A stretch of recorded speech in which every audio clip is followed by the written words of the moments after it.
It states, Washington is claiming the killing of Major General Qasem Soleimani was to thwart an impending attack in the Middle East that threatened dozens, if not hundreds, of American lives. That's according to Secretary of State Mike Pompeo, who gave few other details to U.S. networks. I think you know this. The risk of doing nothing was enormous. Enormous in the short term, in terms of the imminent attack that Qasem Soleimani was plotting.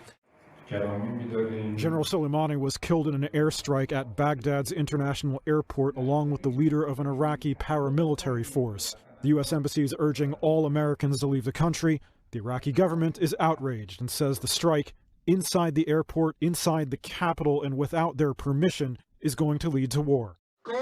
Soleimani was the head of the Quds Force, an elite unit responsible for the Iranian military's foreign operations, and an architect of Iran's proxy wars in the Middle East.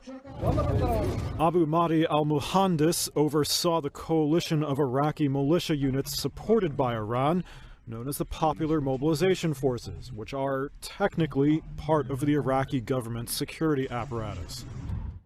It's understood that rockets hit two vehicles carrying the leaders.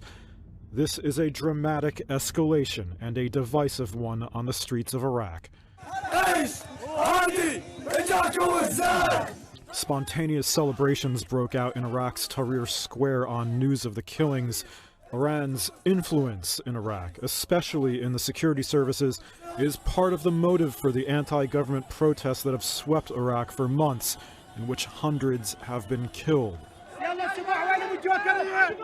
But at the same time, it was the killing of members of those Iran-backed militia over the weekend by a separate U.S. airstrike that sparked the two-day siege of the American embassy by its supporters. Protests organized by the militia, a siege that ended less than 24 hours before this latest incident. And the U.S. has blamed Iran for attacks on American forces in Iraq, as well as the high-profile airstrikes on Saudi oil facilities. He led the Quds Force for over 20 years and survived multiple assassination attempts over that time from the West, the Israelis, and the Saudis as well.